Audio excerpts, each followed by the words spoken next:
Number 12. Drinking your own urine for hydration. You're stranded, deserted island, middle of nowhere. The sun is beating down and you're parched. Then a voice in your head, probably from a movie you saw once, pipes up, "Just drink your own pee. Bear Grylls does it." And in that moment of desperation, it sounds like a brilliant, albeit disgusting idea. Well, here's the splash of cold reality. While theoretically, yes, there's water in urine, it's not exactly a hydration miracle. Your urine contains waste products, salts, urea, and other things your body is actively trying to get rid of. When you drink it, you're just putting those waste products right back into your system. To excrete them again, your kidneys will need more water. It's a cruel, self-defeating cycle that will actually accelerate dehydration. It's like trying to put out a fire with gasoline that's 90% water. You just end up making things worse, faster. Plus, it tastes awful. So, unless you're trying to rapidly dehydrate yourself into a human raisin while simultaneously inducing nausea, this popular survival tip is a one-way ticket to a very miserable demise. Basically, your body is a self-cleaning oven, and you're trying to drink the oven cleaner. Number 11. Playing dead with a grizzly bear. You're out hiking, enjoying nature, maybe humming a little tune. Suddenly, a colossal, furry, toothy beast with a bad attitude appears. A grizzly bear. And immediately, that old wives' tale, that gem of common knowledge, floods your brain. Play dead. Curl up. They'll lose interest. You drop to the ground, feigning lifelessness, hoping your acting skills are up to snuff against 800 pounds of apex predator. Here's the grisly truth, though. This advice is for black bears, sometimes. With a grizzly, playing dead can be a death sentence. Grizzlies are different. They're more aggressive, more territorial, and generally less amused by your dramatic performance. If a grizzly is charging you, it's often a defensive attack. And playing dead might work if you're lucky, and they just want you to stop being a perceived threat. But if a grizzly is viewing you as prey, playing dead just confirms you're an easy meal. You're basically gift-wrapping yourself for dinner. In that scenario, your only real chance is to fight back aggressively, target its face, and make a lot of noise. It's counterintuitive, I know. It's like telling a burglar you're asleep so they can take their time. Basically, your stillness is a serving suggestion for a hungry grizzly. Number 10. Building a shelter under a lone tree in a thunderstorm. The sky darkens. Thunder rumbles, lightning flashes. You need shelter, and fast. You spot a tall, majestic lone tree in an open field, standing proud and offering seemingly perfect cover from the sudden downpour. Perfect, you think, scrambling underneath its leafy canopy. You've just made a critically bad decision. That lone tree isn't a cozy refuge, it's a giant wooden lightning rod. Lightning, being the chaotic force of nature it is, tends to strike the tallest object in an open area. By huddling under that tree, you're essentially standing directly under a giant target beacon for thousands of volts of electricity. Even if the lightning doesn't directly hit the tree and then you, it can still ground through the roots and electrocute you through the damp earth. It's like standing on the highest peak during a storm, holding a giant metal spoon and hoping for the best. You're not seeking shelter, you're actively seeking a natural electric chair. Basically, that towering tree is just waiting to turn you into a human fuse. Number 9. Sucking snake venom out of a wound. Someone just got bitten by a snake. Panic sets in. You remember every B-movie and old western you've ever seen, where the heroic cowboy or intrepid explorer immediately kneels down, slices open the wound, and heroically sucks out the venom. It's dramatic, it's brave, and it's also a fantastic way to make a bad situation catastrophically worse. First off, unless you have a mouthful of surgical tools and a vacuum cleaner for a tongue, you're not getting much venom out. Most of it enters the bloodstream almost immediately. What you are doing is introducing a whole new host of bacteria from your mouth into an open wound, massively increasing the risk of infection. You're also putting yourself at risk if you have any cuts or sores in your mouth, allowing the venom to enter your own system. And cutting the wound, that just causes more tissue damage, potentially leading to further complications and a bigger, nastier scar. It's like trying to fix a leaky pipe with a chainsaw. You're just creating more problems than you solve. Basically, your attempts at cinematic heroism will only lead to more pain, more infection, and zero venom removal. Number 8. Eating snow for hydration. When it's freezing, you're stuck in a winter wonderland surrounded by endless pristine white snow. Thirsty? No problem. Just scoop up handfuls of that sparkling stuff and chow down. It's water, right? Well, technically, yes. But here's the chilling truth.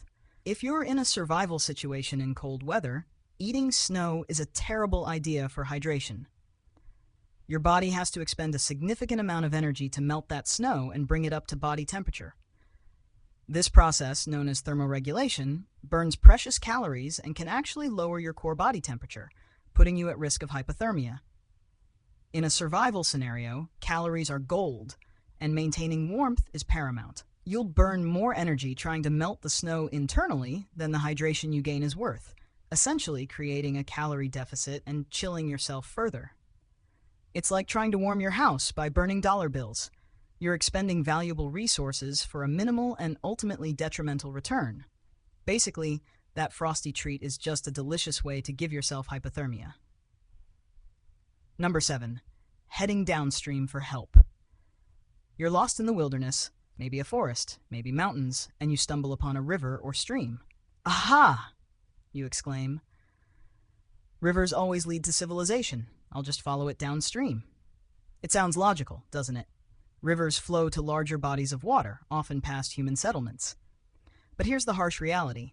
While rivers do eventually lead somewhere, that somewhere could be miles and miles of impassable terrain, rapids, waterfalls, or deep canyons long before you see a single sign of humanity. Trying to navigate a river by following its banks can be incredibly dangerous and energy-intensive.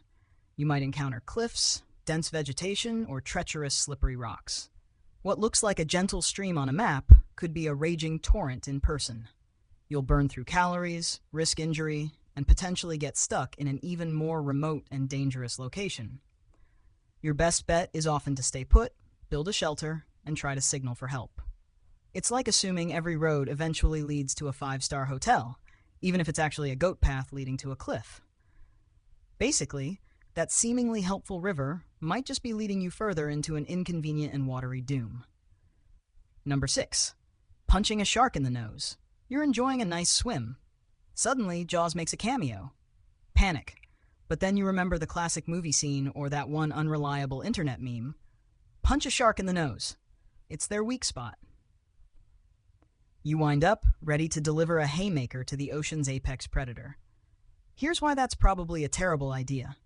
First, accurately hitting a moving shark's nose in chaotic underwater conditions is about as likely as winning the lottery while simultaneously being struck by lightning. Second, even if you do connect, you're putting your hand dangerously close to a mouthful of razor-sharp teeth. Sharks have incredibly powerful jaws, and missing that small sweet spot means your hand becomes a very attractive snack. Their real sensitive spots are their eyes and gills. Attacking those might actually deter a shark, but it still puts you in extreme peril. Punching their nose might just annoy them, or worse, trigger an instinctive bite. It's like trying to reason with a speeding train by hitting its headlight. Basically, your attempt to go mano a mano with a shark will likely just result in you becoming its dental floss. Number 5. Hiding in a car during a tornado. The sirens are wailing. The sky is green. A funnel cloud is bearing down. Your car is right there, seemingly solid, a steel cocoon of safety. I'll just hunker down in here, you think, foolishly. Here's why your car is less of a fortress and more of a death trap during a tornado. Cars are incredibly vulnerable to the immense forces of a tornado. They can be picked up, tossed hundreds of feet, crushed, or rolled into a crumpled ball. A tornado's winds can exceed 200 miles per hour, easily turning your vehicle into a deadly projectile or a death trap of shattered glass and twisted metal. Your best bet during a tornado is to get to a sturdy underground shelter, or if that's not possible, lie down in a ditch or a low-lying area, covering your head. Relying on a car is like bringing a squirt gun to a hurricane. Basically, your metal box on wheels is just a very aerodynamic coffin when facing a twister. Number 4. Sheltering under an overpass in a hailstorm. You're driving along, minding your business, when the sky opens up and starts pelting down golf ball-sized chunks of ice. Ouch. You see an overpass, that concrete bridge above the highway, and instinctively pull over, thinking it's the perfect shield from the onslaught. Here's why that concrete haven is actually a zone of elevated danger. Overpasses create a wind tunnel effect. The wind, along with the hail, accelerates as it funnels under the structure. So not only are you still getting pummeled by sideways moving hail, but you're also in a high wind area where debris can easily become deadly projectiles. Furthermore, if the hail turns into a tornado, overpasses are one of the worst places to be due to that exact wind tunnel effect, which can increase the tornado's intensity at that specific point. It's like standing at the end of a bowling alley and thinking the ceiling will protect you from the bowling ball. Basically, your supposed sanctuary is just a VIP lounge for flying ice and debris. Number 3. Eating wild berries without positive identification. You're lost, hungry, and desperate. Suddenly, you spot a bush laden with delicious-looking berries. They look plump, juicy, and just like the ones you buy at the grocery store. Finally, you think, as you start to pop them into your mouth. Here's why that seemingly innocent snack could send you straight to the emergency room. Or worse. The wilderness is a botanical minefield. Many berries look incredibly similar, but while one might be a nutritious treat, its almost identical twin could be highly toxic. We're talking about anything from severe stomach cramps and vomiting to kidney failure, paralysis, or even death. Unless you are 100% absolutely positive about the identification of a plant, not 99%, not I think this is it, but unequivocally certain, then you do not eat it. Your survival guide probably showed you pictures, but in a stressful situation, distinguishing between a harmless elderberry and a deadly water hemlock berry is a skill that requires precise knowledge, not just a passing glance. It's like playing Russian roulette with your digestive system, where every click could be your last meal. Basically, that juicy berry might just be nature's way of giving you a very unpleasant, permanent diet. Number 2. Making a snow cave without proper ventilation. You're caught in a blizzard. Temperatures plummeting. You remember seeing it in a documentary. Snow caves are surprisingly warm and offer excellent shelter. So you dig yourself a cozy little snow den, crawl inside, and congratulate yourself on your ingenuity. But here's the silent killer lurking in your frosty igloo. Carbon monoxide poisoning. As you breathe in an unventilated snow cave, the carbon dioxide you exhale builds up, and any small heat source you might have, even just your body heat, can contribute to a dangerous lack of oxygen and accumulation of carbon monoxide. You won't smell it, you won't taste it, but it will slowly, inevitably put you to sleep permanently. Proper ventilation, a small hole at the highest point and another small hole near the floor, is absolutely crucial to create airflow. Without it, your self-made sanctuary becomes a beautifully sculpted tomb. It's like sealing yourself in a perfectly insulated box and wondering why you suddenly feel drowsy. Basically, your genius snow shelter is just waiting to give you the ultimate unwaking nap. Number 1. Rubbing a frostbitten limb. You've been out in the cold too long. Your fingers or toes are numb, hard, and suspiciously pale. Frostbite, you realize. Then, the common instinct kicks in. I need to rub it. Get the circulation going. You start rubbing, maybe vigorously, trying to bring life back to the frozen limb. Here's why that seemingly logical action is one of the worst things you can do. Frostbite literally means your tissues are frozen. When you rub them, you're causing further damage to the ice crystals that have formed within your cells. It's like trying to reinflate a frozen balloon. You'll just break it. This rubbing can lead to severe tissue damage, causing more widespread cell death, blistering, and potentially increasing the risk of infection and even amputation. The correct approach is slow, gentle rewarming, preferably in warm water, not hot, and never rubbing. It's like trying to fix a shattered window by smashing it with a hammer. Basically, your well-meaning massage is just helping your body self-destruct.